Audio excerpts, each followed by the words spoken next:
রাধে শ্যাম। ভক্তমন্ডলী ভক্তিমতী মায়েদের চরণে আমার দণ্ডবাদ প্রণাম। আজকের বিশেষ আলোচনা কর্ণ কি করে দাতা কর্ণ হলো। মহাভারতের মহাবীর কর্ণ কেমন ভক্ত ছিল সেই পরিচয় আজকে আমরা এই ভিডিওর মাধ্যম দিয়ে আমরা দিতে চলেছি। আপনারা কৃপাপূর্বক এই ভিডিওটি দর্শন করবেন, শ্রবণ করবেন। এবার ভগবান শ্রীকৃষ্ণ কেমন ভক্তদের ভালোবাসে, কেমন করে মা ভগবান বলছেন যে পৃথিবীতে সমস্ত কিছু আমার কাছে রেখেছি, কিন্তু একটি জিনিস শুধুমাত্র আমি ভক্তের কাছে দিয়েছি। সেটা কি? ভক্তি। সেই ভক্তিটুকুই আমাদের কাছে দিয়েছে মা। সেই ভক্তি যদি আমরা ঠিকঠাক ভাবে গোবিন্দের চরণে না দিতে পারি তাহলে আমাদের জীবন বৃথা, তাই না? যাই হোক, তাহলে আমার দাতা কর্ণ তিনি সুতপুত্র ছিলেন। অধিরথ তার পিতা ছিল, মানে পালিত পিতা অধিরথ, মাতা হচ্ছে রাধা।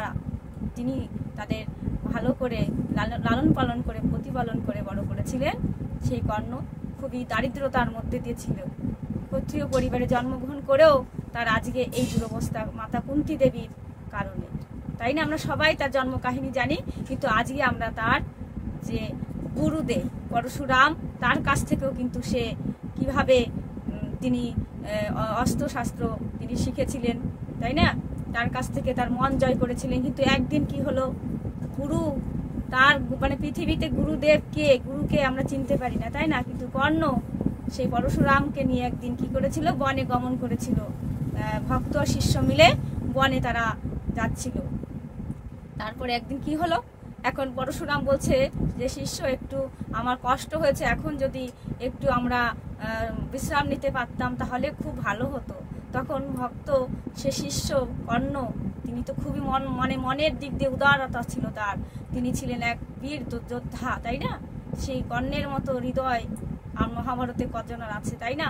কিন্তু সেই সময় কি হয়েছে, কর্ণ কি করলো, সেই সময় কর্ণ হলো মানে গুরুদেবকে কিভাবে তার শিষ্যত্ব প্রমাণ করেছিল। একদিন কি হলো, গুরুদেব বলছে এখন আমার তো খুব ঘুম পাচ্ছে, নিদ্রা এসে গেছে, কর্ণ আমি এখন কোথায় বিশ্রাম করব? তখন কর্ণ এমন ভক্ত মা, দেখেন মা, যে দাতা কর্ণ তার পরিচয় আমরা মহাভারতে খুব ভালো পেয়েছি। কিন্তু যখন তিনি অধর্মের সাথে লিপ্ত হয়েছিল তখন তো তাকে ভালো বলা যায় না, তাই না মা? কিন্তু কর্ণ পরশুরাম তাকে বলছে, হে গুরুদেব, আপনি কৃপাপূর্বক আমার এই উরুদেশে আপনি শয়ন করেন, আপনার মস্তকখানি আমার উরুদেশে রাখেন, তারপরে আপনি বিশ্রাম নেন। এইভাবে গুরুর সাথে তার সম্পর্ক ছিল। কিন্তু একদিন কি হলো মা, দাতা কর্ণ তখন মানে তার গুরুদেবকে তার উরুদেশে শুইয়েছে ঠিকই, কিন্তু মা এমন একটা বিষাক্ত পোকা আমার কর্ণের মানে উরুদেশে কামড়ে দিয়েছে। এমন কামড়ানোর মানে বিষাক্ত, তো সেই ব্যথা কর্ণ সহ্য করেছে, তদ্রূপ তার সেই পোকায় কামড়ে রক্তের বান ছুটে গেছে মা। তথাপিও গুরুকে জানতে দেয়নি গুরু শিষ্যের কেমন ভালোবাসা, তথাপিও জানতে পারেনি। কিন্তু পরশুরাম ভগবান তিনি জানতে পারলেন যে এই রক্ত বেরোলে কেমন হয়, গরম হয় না মা? তো ভাবছে যে উনি গরমের স্পর্শে তিনি উঠে গেছে। বলছে, ভক্ত কর্ণ, আমার এইখান দিয়ে মনে হচ্ছে গরম কিছু একটা মানে দেখতে পাচ্ছি। তখন দেখছে লাল রক্ত। তাই বলছে, কর্ণ মানে কেমন গুরুদেব ছিলেন, যে কর্ণ আজকেও তুমি একটা সত্যি কথা বলো, কোনোদিন তুমি সত্যি কথা বলনি, আজকে বলো যে তুমি কে? তখন বলছেন, সুতপুত্র অধিরথ আমার পিতা। যে না, তুমি ঠিক বলছো না। শোনো কর্ণ, তোমার এই রক্ত বলছে তুমি কে? তুমি ক্ষত্রিয় পুত্র, তুমি আজকে আমার কাছে মিথ্যে ভাষণ দিয়েছো। তুমি তার জন্যে তুমি ভক্ত হিসাবে ভালো ছিলে, কিন্তু মিথ্যে প্রশ্রয় আমার কাছে দিও না। তুমি একজন ক্ষত্রিয় পুত্র, তাই তোমাকে আমি বলছি যা কিছু তোমায় আমি শিখেছি তাই তুমি তোমার অন্তিম সময় যখন তুমি বিপদে পড়বে না, তখন তুমি এই গুরু যে আশীর্বাদ স্বরূপ তুমি পেয়েছিলে ব্রহ্মাস্ত্র, তোমার বুদ্ধি তখন লোপ পাবে, তোমার এই বুদ্ধি কখনো কাজ হবে না। এইভাবে কিন্তু তিনি গুরুর সাথে তার পরিচয় কিভাবে পেয়েছিল, যে গুরু শিষ্য, সেই অভিশাপ থেকে কিন্তু মহাভারতে আজকে তিনি পরাজিত হয়েছিল, তাই না? কিন্তু একদিন কি হয়েছে, এই দাতা কর্ণের কাহিনী বললে মা কোনোদিনও একটা ভিডিওর মাধ্যমে পড়াবে না। এই দাতা কর্ণ তিনি কেমন ভক্ত ছিল সেই নিয়ে আজকে আমরা বলছি, আপনারা শুনুন। তো একদিন কি হয়েছে, একদিন দ্বাদশী তিথি উপস্থিত হয়েছে। আমার কর্ণর স্ত্রী হচ্ছে পদ্মা দেবী, তার একমাত্র পুত্র বিষকেতু। তাহলে তাদের নিয়ে দাতা কর্ণ খুব আনন্দে বাস করছিলেন। একদিন কি হলো, ভগবান অন্তর্যামী, তিনি অন্তরস্থলে বাস করেন, কিন্তু দাতা কর্ণকে পরীক্ষা করতে, ভক্তকে ভগবান সর্বদা পরীক্ষা করে। ওমা, ভগবান বলেছে আমা হতে আমার ভক্ত বড়, ভক্ত হতে আমা হতে আমার নাম বড়, নাম হতে আমার ভক্ত বড়, ভক্ত হতে ভক্তের চরণ ধুলি আরো বড়, তাই না মা? কিন্তু এখানে ভগবান শ্রীকৃষ্ণ এসেছেন আজকে দ্বাদশী তিথিতে বৈষ্ণব সেজে এসেছেন। আর এদিকে জানেন সবাই, চতুর্দিকে জানেন দাতা কর্ণ, তিনি মানুষকে কখনো ফিরিয়ে দেন না, যা চায় তিনি তাই দেওয়ার চেষ্টা করেন। তিনি হচ্ছে অঙ্গরাজ দাতা কর্ণ, তাই না? তাহলে সেই দাতা কর্ণর কাছে আজকে কি আসলেন? ছদ্মবেশে ভগবান শ্রীকৃষ্ণ বৈষ্ণব রূপে আসলেন। এখন দ্বাদশী তিথিতে যদি কোনো বাড়িতে বৈষ্ণব আসে মা, সেদিন তো কপাল, এত ভাগ্য ভালো হয়, সৌভাগ্যের দিন, তাই না? তাহলে সেদিন দাতা কর্ণ সেই বৈষ্ণব বাবাকে দেখে তিনি প্রণাম জানালেন, তারপরে তাকে পদসেবা করলেন, তারপর তাকে বসতে দিলেন, বিশ্রাম করছেন, সেবা যত্ন করছেন। আর এদিকে তখন বলছে, হে বৈষ্ণব বাবা, আপনার জন্য আমি কি করতে পারি? তখন বৈষ্ণব বাবা বলছে, আজকে দ্বাদশী তিথিতে তোমার বাড়িতে আমি অন্ন সেবা পাবো। তা হচ্ছে এত উত্তম কথা, খুবই বিচিত্রময়, মানে আমার তো সৌভাগ্য খুলেছে, আজকে দ্বাদশীর দিনে আপনার মতো একজন বৈষ্ণবের সেবা করতে পারবো, এটা তো বিশেষ কথা আমার জন্য। তখন বলছে, শোনো, যে সে অন্ন সেবা নয়, আমি আজকে মাংস সেবা করতে চাই। তখন বলছে, মাংস সেবা? বলছে, হ্যাঁ, আমি তাই ব্যবস্থা করব, কেননা বৈষ্ণব, তার ইচ্ছা পূরণ করাই আমার দায়িত্ব। তখন বলছে, শোনো শোনো কর্ণ, যে সে মাংস সেবা নয়, আমি নর মাংস সেবা করতে চাই। তখন বলেছিল, নর মাংস সেবা করতে চাও? তারপরে ভগবান তো জানে না, মানে ভগবান জানে কিন্তু কর্ণ তো জানে না যে কি সেবা করবে, কার মাংস সেবা করবে, তাই না? তখন বলেছিল ভগবান শ্রীকৃষ্ণ যে, শোনো শোনো, যে সে মাংসর কথা আমি বলিনি, আমি নরমাংস বলেছি। সেই নরমাংস কোথায় জানো? বলছি, কোথায়, কার মাংস? বলছে, তোমার একমাত্র পুত্র আদরের দুলাল, সেই বিষকেতুর মাংস আমি সেবা করতে চাই। মস্তকটা আলাদা করে ধরটা দিয়ে তুমি মাংস দন্ধ করে আমাকে দিতে হবে। তো বলছে, তাই আমি রাজি, কিন্তু শোনো শোনো, এটুকুই আমি খুশি নই। তোমার স্ত্রী, মাতা পিতা দুজনকেই অস্ত্র দিয়ে ছেদন করে মস্তক আর দেহটিকে অন্যত্র করে তারপরে তুমি আমাকে রান্না করে সেবা দিতে হবে, যত্ন সহকারে, চোখের জল আনলে হবে না।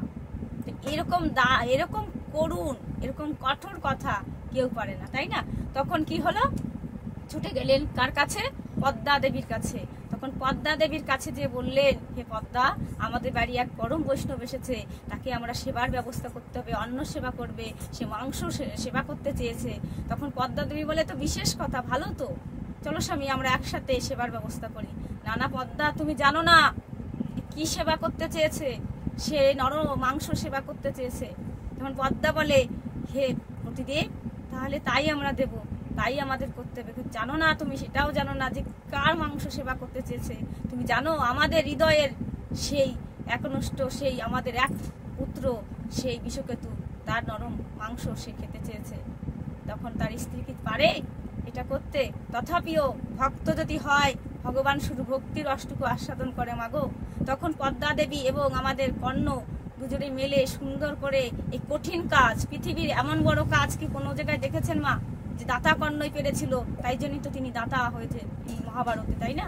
তখন এই কঠোর কাজ তারা স্বামী স্ত্রী মিলে তারা করলেন।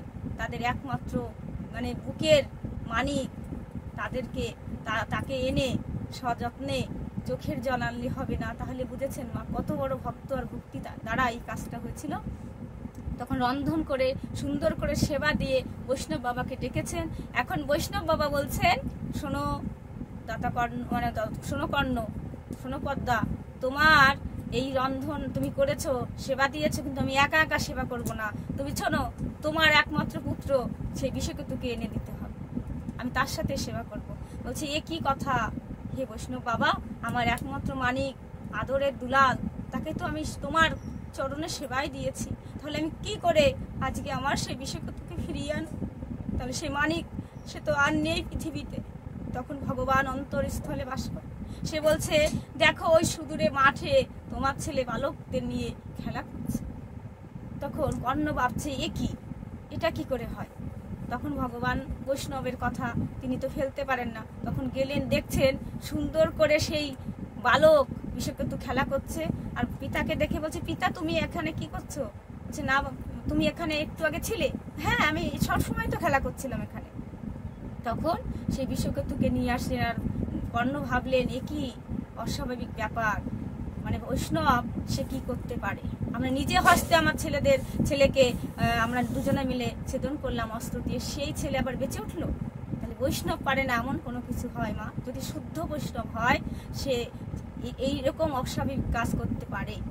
তাহলে বৈষ্ণবকে কখনো অগণ্য করবেন না, মান্য দেবেন, মর্যাদা দেবেন, সাধুগুরু বৈষ্ণবের কৃপা হবে। আর দ্বাদশীর দিনে যদি পারেন বৈষ্ণব সেবা এইভাবে দিবেন, মানে যেটুকু বৈষ্ণব সাত্বিক আহার করে কৃপা করে দেবে।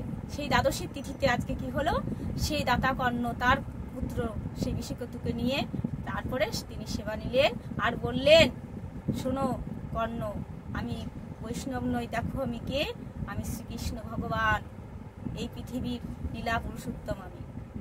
তখন দাতা কর্ণ বলেছিল, হে প্রভু, আমার যদি কোনো ভুল ত্রুটি হয়, ভক্তি যদি আমার নেই, তথাপিও যদি কোনো ত্রুটি হয়, তুমি আমায় মার্জনা করে দিও। তখন ভগবান বলেছিল, না, তুমি এই মহাভারতের মহাবীর, তুমি তো হবেই, কিন্তু তোমার আর এক নাম হবে দাতা কর্ণ। ভগবানকে কখনো দান দিতে পারি, কিন্তু দিয়েছিল কে? তার নিজের সন্তানকে দান করে দিয়েছিল সেই কর্ণ।